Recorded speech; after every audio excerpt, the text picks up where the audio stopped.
We escaped from Syria, from that. From the bombs, from the shot, from the kill, from the everything. We're coming to here for safe. If that's safe, if that's Arabian safe.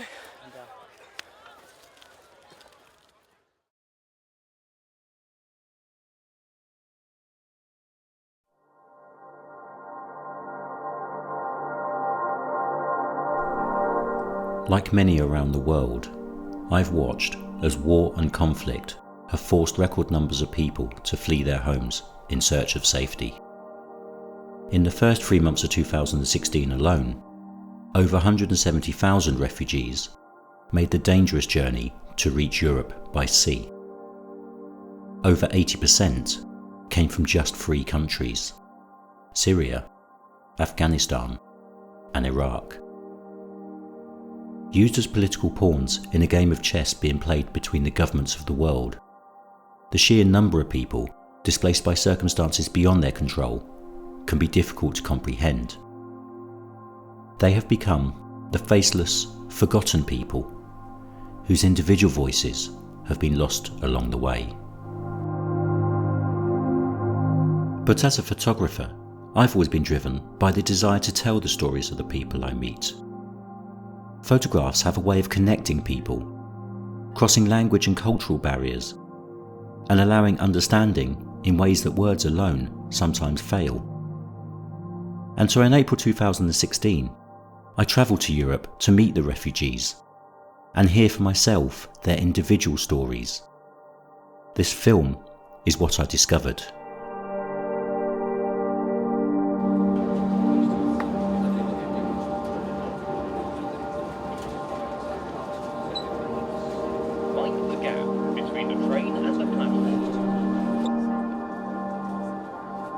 My journey began in London, where I was shooting for an exhibition of street portraits, photographing total strangers, trying to capture something of their personality in a single photograph.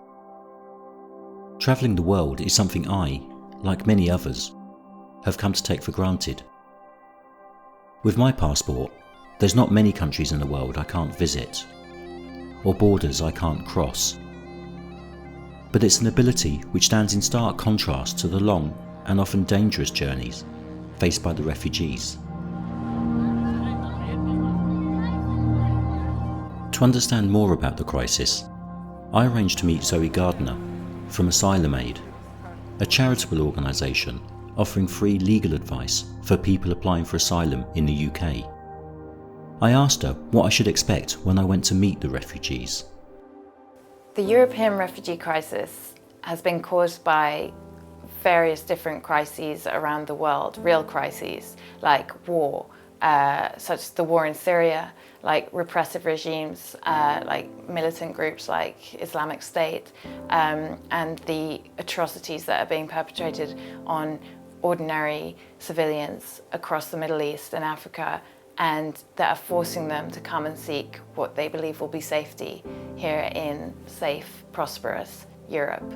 And what they found has been a continent that has been utterly unwilling to respond, to receive them humanely, that has been willing to build fences and tear gas children rather than take them in and see how we can work together to give them another chance at a life that they never wanted to leave, and a life that we all take for granted. And they have none of those things that we take for granted. They don't have access to showers, they don't have access to the most basic of human needs. They can't brush their teeth, they can't change their clothes, they have no privacy. They live in a tent in a field with no information about where they can go, what their future is, what's going to happen to them. Are they going to be there forever? Are we ever going to help them? They've got nowhere to go back to, and they can't go forward anymore, and they are trapped in these utterly squalid conditions. You won't believe it, how bad it can be, how bad we'll let it get, and how little the state is willing to step in and respond when conditions get that bad. They're not providing anything at all. The only thing that is being provided is by volunteers, by individual people who are going over there and seeing what they can do, and it's never going to be enough. We have to do more.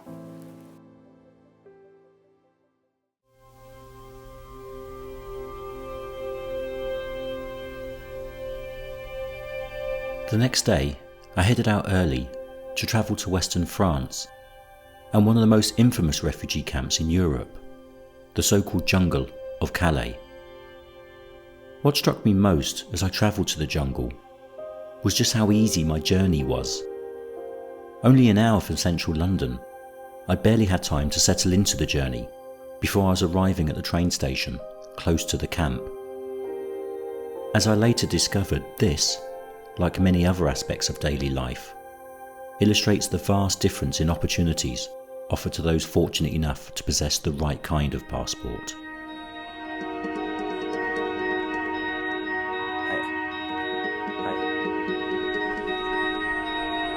Despite Zoe's warnings on what to expect, my first experiences of a refugee camp still took me by surprise. Home to around 5,000 people, the living conditions in the jungle were truly awful. It's still very early. People haven't started to rise yet. I guess it's about 10 o'clock in the morning. And the thing is that the people here are all trying to get to the UK. So at the moment that means travelling at night. Every day they walk for 2 hours to the port to try and make their way to the lorries, to try and get access to the UK. Every night they fail and they walk back to try again the next night. So at the moment people will be sleeping. They have got back a couple of hours ago, ready to try again tonight.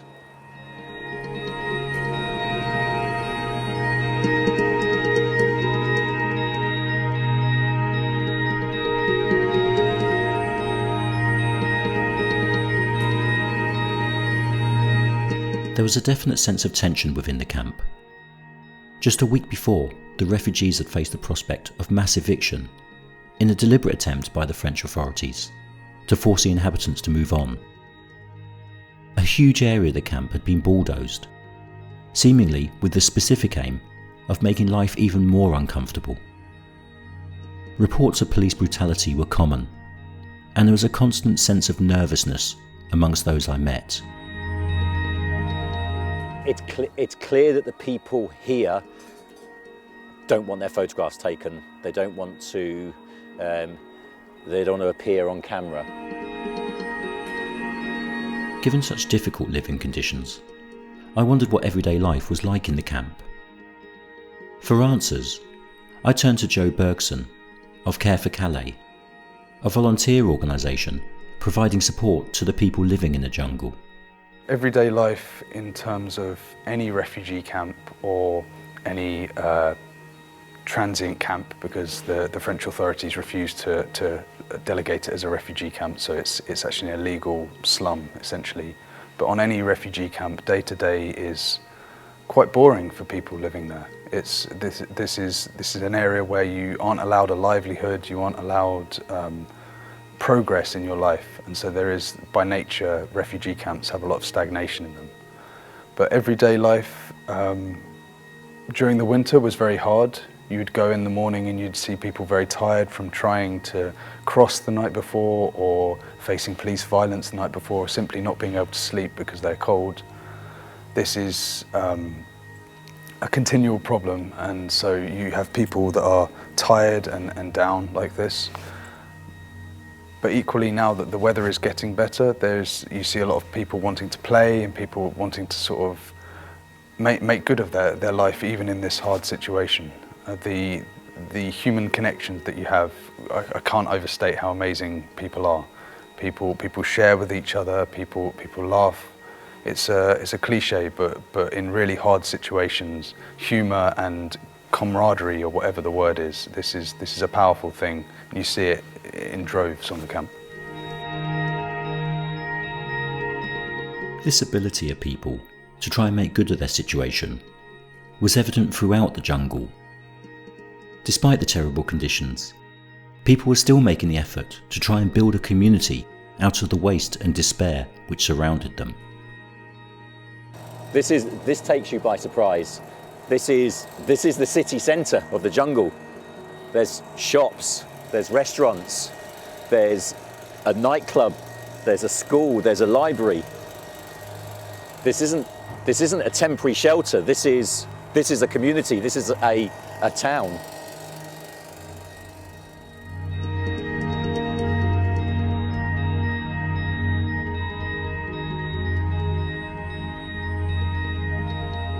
Regardless of these efforts at improving their conditions, the one thing really missing from the jungle was a sense of hope.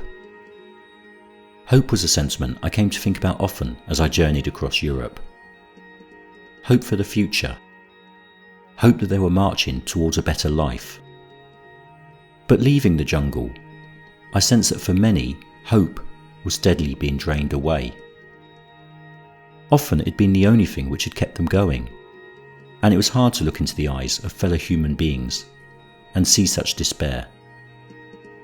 What was almost harder though, was to travel to the place where all that hope seemed to begin, in Greece.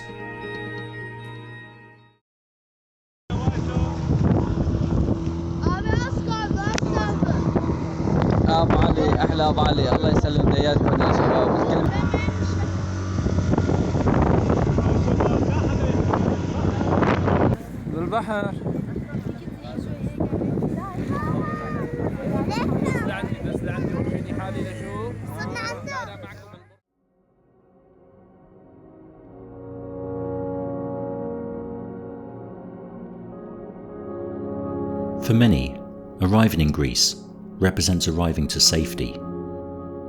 The vast majority of refugees enter Europe by sea, with most choosing the relatively short voyage from Turkey to one of the Greek islands. I travelled to the third largest of these islands, Lesvos, to meet some of the refugees who had just arrived. Most had been forced to use illegal people smugglers to get them to Europe, and to maximise their profits, smugglers would often vastly overcrowd the boats. In the past 2 years alone, over 7,000 people have perished attempting to make this dangerous journey. Since the refugee crisis intensified, local volunteers have been holding daily vigils on the beach, waiting for boats to arrive and guiding them to safety. I was able to meet one of those volunteers, Rebecca, and ask her what it was like to greet the boats as they came to shore. The emotions of literally seeing a boat approaching shore is one of disbelief, first of all. Although you know why they're coming, you see the boat approaching, people are literally shouting when they're in that boat because they want you to help them, they want to attract attention to anyone who's on the beach. There could be maybe 2 or 3 volunteers there could be groups there, but they're there to help. My emotional sort of impact really when the boat first came was, oh my God, they're shouting and screaming, they're coming towards me kind of thing. And it was to make sure that they got to shore in the safest possible way so that they avoided rocks. So you tried to shout back at them or wave at them to direct the rubber dinghy to a better place. And then once literally the rubber dinghy comes up, you need to stabilize it. And that was just an automatic feeling that you have, that once you get all wet, you step into the sea and you hold the rubber dinghy and you try and help them out because it's quite high. It's very difficult for them to get out. And that emotion really of seeing that, you just think, my God, I'm helping people. Let me help them as much as and as best as possible. Once they reach to shore, it's another kind of emotion. You want to cry, but you can't because they're also crying that they're so thankful that they've arrived and arrived safely. It doesn't matter whether they're wet or not. And that they have obviously some good future ahead of them, as they all think. Despite all I was hearing, I was still finding it difficult to connect with the emotions of the situation. But then Rebecca told me about a place where the life jackets used by the refugees had been discarded and abandoned. She wondered whether seeing this place for myself might help me find that connection.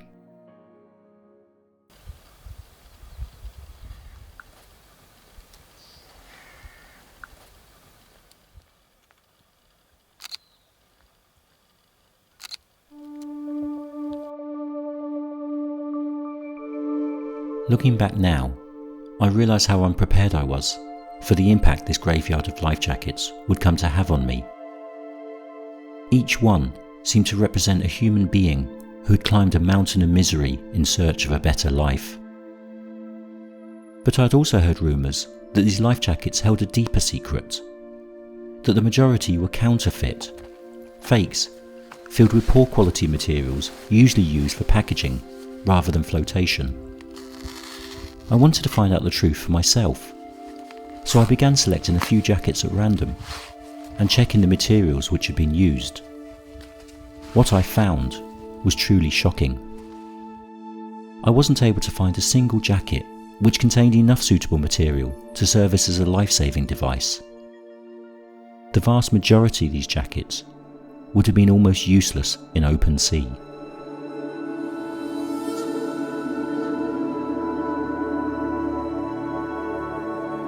For many of those arriving in Greece, this would be their first experience of a refugee camp. The fortunate ones found themselves housed in Karatepe, a temporary camp for people waiting for transportation to mainland Greece. Conditions in this camp were relatively good. There was access to clean sanitation. Running water was readily available, and the makeshift accommodation, whilst not particularly comfortable, at least allowed for some degree of privacy.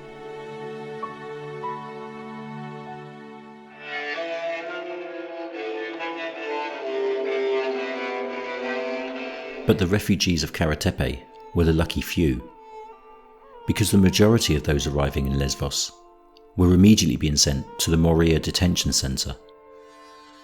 Men, women and children were all being locked behind barbed wire fences, with the eyes of the world's media watching on passively. I asked Sasha Myers from Save the Children what it was like for a child living in a detention centre. In Moria Detention Centre on Lesvos here in Greece, life is extremely difficult for children. So Moria is a detention facility. It has tall fences with barbed wire. Inside it's very rocky and it's very dusty. The centre is designed for about 2,000 people. Currently there's 3,150 people in the camp, so it's very, very crowded. You have people sleeping outside on the dirt because there aren't enough accommodation facilities. Other people are in tents jammed along the sides of the road. It's very, very difficult for children to stay clean and to stay healthy, and we're seeing children get sick now. Save the Children provides a space where children can go and play and learn. However, there's not a lot of space, green space and grass where children can actually play and enjoy themselves. So conditions are very, very difficult there. It's also difficult because people don't know how long they're going to be inside Moria Detention Centre. They don't have a lot of information. Most people now have expressed a wish to claim asylum. However, there's not a lot of information about the process for how long that will take and what people need to do. So many people are concerned about their situation. They're terrified they might be sent back to Turkey. And we do have grave concerns for children's mental health as well as their physical health as well.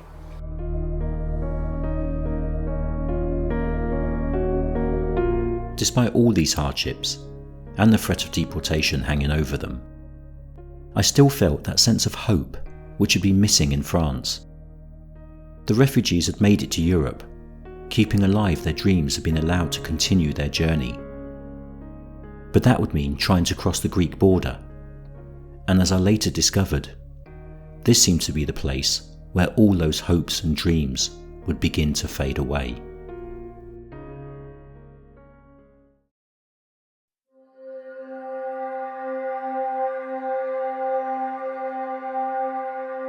Before the refugee crisis began, few people in the world will have heard of Idomeni, a small village in northern Greece. Today, it has become one of the largest refugee camps in Europe, housing thousands of refugees waiting to cross the border. With no official information available, rumours spread through the camps like wildfire. The latest was that the border would be opening at 9 a.m. on the day I arrived in the camps. Hundreds of families packed their bags and began to queue from dawn to be sure of a place in line. But by that afternoon, and with no indication the rumours had been true, emotions boiled over, and a large group of refugees attempted to illegally storm the border.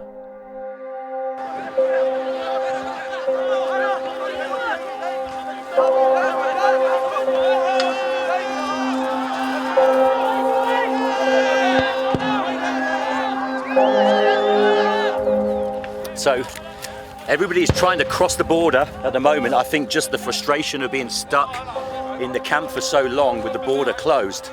So at the moment, the refugees are trying to break down the fence, the border fence, and the police are firing tear gas. They're firing tear gas indiscriminately, and it's burning your lungs. It makes your eyes weep. I think there's a combination of frustration and boredom. I'm seeing children throwing rocks, and I'm seeing people congratulating themselves. And I think that some of this is frustration and wanting to cross the border, and some of it is just something to do.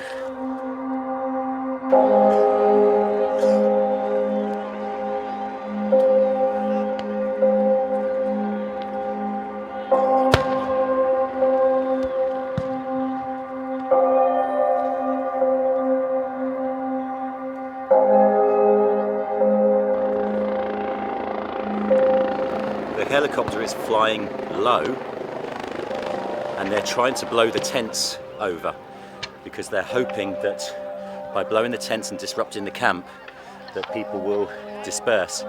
So there's the police helicopter that's flying and dropping down to about 20 meters above the tents, and they're blowing them all away.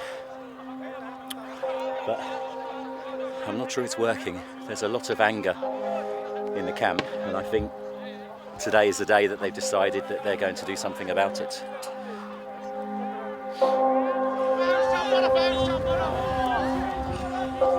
This is a narrative I'd become accustomed to seeing on television.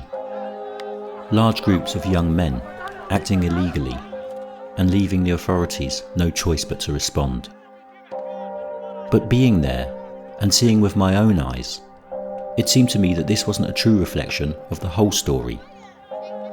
For whilst it's true that some of the refugees stormed the border, and some threw stones and rocks, it's also true that there were many rows of barbed wire fences to cross, guarded by a large force of border police with riot gear and armoured vehicles for protection.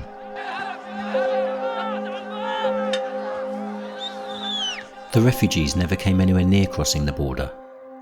They were mostly young men and boys venting their frustration, and the police were never presented with any real threat.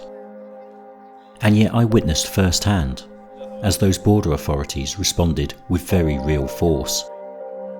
Tear gas, rubber bullets, and water cannon were all used on the refugees, many of whom had not been directly involved in the protests. Doctors later reported treating numerous babies and young children for the effects of the tear gas deliberately fired into the main camp, well away from the protesters and long after the crowds had dispersed.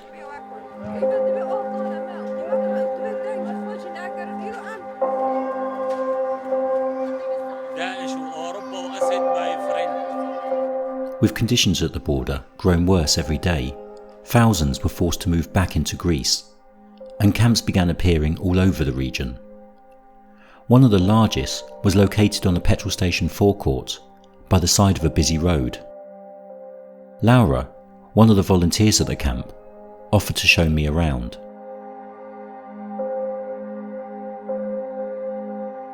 Over here is the tea tent. So this was an initiative that was started about a week ago, and like every night the refugees actually make tea and there's music and everyone sits in this communal area, and it's a really cool thing to see. This over here is the clinic. So the clinic was shut down last weekend, and MSF, Doctors Without Borders, started this clinic. So what is this used for? So if anyone has any sort of medical issues, they can come here and receive help, and then if they need to, they're referred to Kilkis Hospital. But this is sort of the first place that they can get help. And what is this over here? Oh, so this over here, so that's our basketball court. So this is sort of where all the sport happens. We have the basketball courts and football. Like, we used to park our cars here until we realized that it was a massive hazard because this is a crazy area. So it's a lot of fun. The kids are always playing. This family over here makes the most amazing bread, and it's actually free for volunteers, which is really sweet. And so when can we come and get some bread? Well, hopefully they'll be open in the next hour or so. One of the most striking things I noticed was almost everyone carried a mobile phone, and keeping them charged seemed a daily preoccupation. I asked Laura about these phones and their significance within the camps.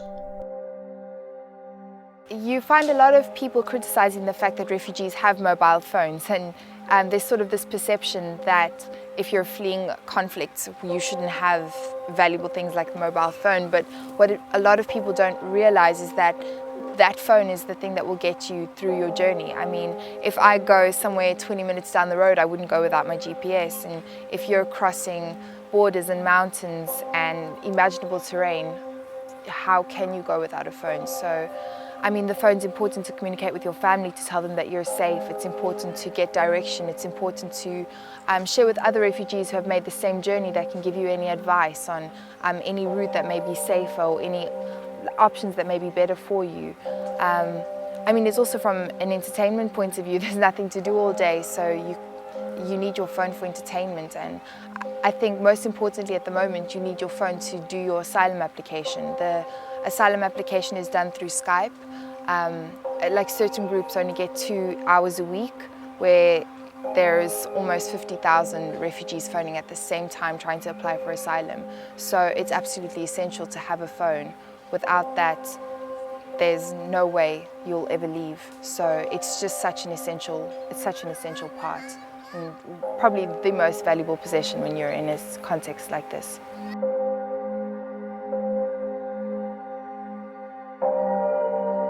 I was shocked to discover the only way to claim asylum was via Skype. I tried to imagine making such an important application via mobile phone, using public Wi-Fi, with tens of thousands of other people trying to do the same thing. It seemed the refugees were constantly being presented with impossible hurdles and then criticised for failing to overcome them. Often, those criticising were not even aware of the challenges the refugees faced. I talked about this with Abdulaziz, an 18-year-old graphic design student from Homs in Syria, a city now totally destroyed by war. I asked him if there's anything he wanted to say to the people about the refugees coming to Europe. So in real, it's like something, it's like not special, it's in general for all the people, because we have like suffering thing, and the people just think that we are like empathic people. They are coming and look at us and give us something, like they are think these people coming from war and they are not people. So it's really, sometimes I want to tell some people that it's we are human. We are coming from war, but we have all things, which the same things you have it. We was have house and we was have food. So we have a lot of clothes we can give you if you want. But because the situation, it make us like in difficulty, make us suffering. And because that we are here, and I really want to say to some people, imagine yourself in the same situation, in the same place, in the same day. What you will do? Tell me what you will do. You will do the same thing. What would any of us do? That's something I've thought about often since I met the refugees. When I first came to Europe, I thought I was coming to meet extraordinary people. But what I discovered were very ordinary people escaping extraordinary circumstances. People who only want the same from life as we all do. To raise their children free from the fear of bombs. To build a life of hope in a home they can call their own. To take charge of their own destiny without being dependent on the kindness of strangers. And yet the crisis felt overwhelming, and it was difficult to know what to do in the face of such an enormous disaster. But then I met a small girl, playing with a few toys kept in a little bag. The bag had a hole in it, and the toys kept falling to the ground. I couldn't fix the world that she was born into. I couldn't fix that she was living in a tent, as politicians around the globe all agreed that something had to be done, but just not by their country. I couldn't fix any of these things, but I could fix her little bag. And that's when I realised the solution was in front of me the whole time. It lies in these little things, these everyday things we can fix. Because each of us can choose to fix these problems, or we can choose to ignore them. We can choose understanding over the fear of the unknown. We can choose compassion over suspicion. Because it's only through compassion, and it's only through understanding, that a solution to this crisis will be found.